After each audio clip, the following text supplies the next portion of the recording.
Series का पहला match हारने के बावजूद जब दूसरे टेस्ट के तीसरे दिन मेजबान टीम ऑस्ट्रेलियाई टीम 86 रनों की लीड बना ले और पिच पर नंबर 1 टेस्ट बैटर लंबुशेन के साथ स्टीव स्मिथ डटकर बैटिंग करते हुए रन बना रहे हों, साथ ही आखिरी इनिंग में बैटिंग भी इंडियन टीम को ही करनी हो, तो शायद ही कोई ऐसा क्रिकेट एक्सपर्ट रहा हो जिसने इंडिया को उस वक्त फेवरेट बताया होगा। लेकिन दोस्त, ये इंडियन क्रिकेट टीम है जो घर पर तो कम से कम कहीं से भी और किसी भी हालात में वापसी करने का दम रखती है, वो भी तब जब सर रविंद्र जडेजा और रविचंद्रन अश्विन अपने पूरे रंग में हों। यही है कल के दिन की और दूसरे टेस्ट मैच की कहानी, वो कहानी जिसे एक ग्रेट कमबैक के तौर पर गिना जाएगा, क्योंकि कल 115 रनों के सामने भी इंडिया के 4 विकेट गिर जाना बताता है कि अगर वक्त रहते जडेजा और अश्विन ने वार नहीं किया होता तो इंडिया के लिए इस पिच पर 200 रन बनाना भी मुश्किल हो जाता।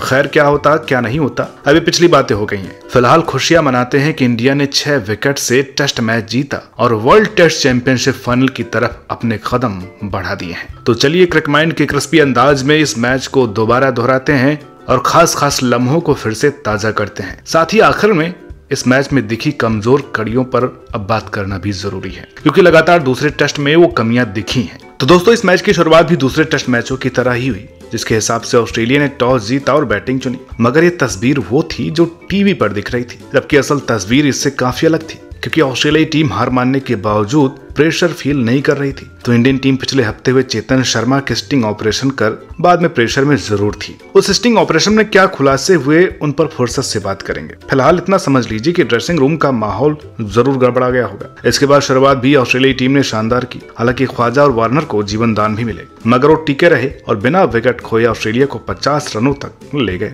इस दौरान ही वार्नर को सिराज की बाउंसर्स ने बहुत तंग किया और उनके 15 पर आउट होने के बाद लंबुशेन ने कुछ मोर्चा संभाला, मगर उनके आउट होने के बाद ऑस्ट्रेलियाई विकेट एक तरफ से गिरते गए, क्योंकि दूसरी तरफ से ख्वाजा खड़े थे। इसलिए ऑस्ट्रेलियाई टीम पहले दिन की एंड तक 263 रन बनाकर ऑल आउट हो गए। वैसे इन 263 रनों में पीटर हैंड्सकम्ब के 72 रनों का भी अहम योगदान था। उधर इंडिया की तरफ से शमी के 4 विकेटों के अलावा जडेजा और अश्विन ने बाकी के 6 विकेट बराबरी के साथ 3-3 करके बांट लिए। इसके बाद बैटिंग करने आई इंडियन टीम को ऑस्ट्रेलियाई बॉलिंग ने खूब तंग किया और जब भारत आउट हुए तो इंडिया का स्कोर 139 पर 7 विकेट देखकर फैंस का एक ही रिएक्शन था, अरे मुझे चक्कर आने लग गया अब।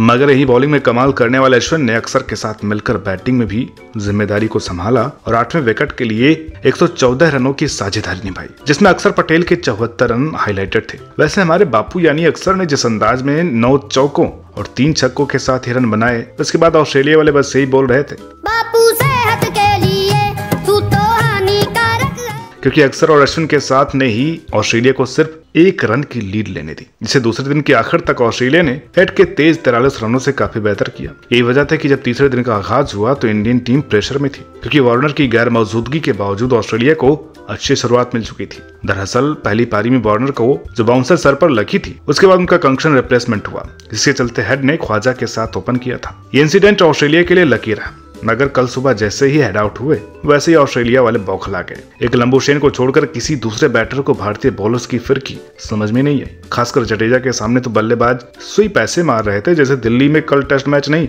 स्वच्छ भारत कैंपेन चल रहा हो, जिसे देखो स्वीप पर उतारू था, और स्वीप था कि इंडियन बॉलर्स को विकेट दिलवाने में था। इसका नतीजा ये रहा कि देखते ही देखते 28 रनों के अंदर 8 विकेट गिर गए और ऑस्ट्रेलिया 113 पे ऑल आउट हो गई। जडेजा ने 7 विकेट लेकर टेस्ट में 10 विकेट लेने का कारनामा भी किया। दोस्तों, जडेजा और अश्विन को साथ में बॉलिंग करते देख अब तो ऐसा लगता है कि इंडियन पिचों पर मैच होते ही इसलिए हैं कि जडेजा और अश्विन 5-5 विकेट ले पाए। यहाँ टीमें जीतने नहीं, बस ये देखने आती हैं कि पहले पंजा कौन खोलेगा, जडेजा या अश्विन, जबकि जड्डू और ऐश ये सब एंजॉय करते हैं। वो बस विकेट लेने और एक नए रिकॉर्ड बनाने में बिजी हैं। हालांकि इस प्रोसेस में इंडिया मैच जीत जाती है, जैसे कल 6 विकेटों से जीत गए, लेकिन कल भी राहुल सिर्फ 1 रन बनाकर आउट हो गए और रोहित के रिएक्शन को देखकर हमें ये डायलॉग याद आया, तुमसे ना हो पाएगा, हमें तुम्हारे लक्षण बिल्कुल ठीक नहीं लग रहा है, तुमसे ना हो पाएगा। हालांकि राहुल के बाद भी इंडिया को रोहित के रन आउट, कोहली के स्टंप और अय्यर की एक्स्ट्रा अटैकिंग अप्रोच ने झटका दिया, लेकिन 100वां टेस्ट खेल रहे पुजारा ने भारत के साथ मिलकर इंडिया को मंजिल तक पहुंचाया और सीरीज में 2-0 की बढ़त दिलवा दी।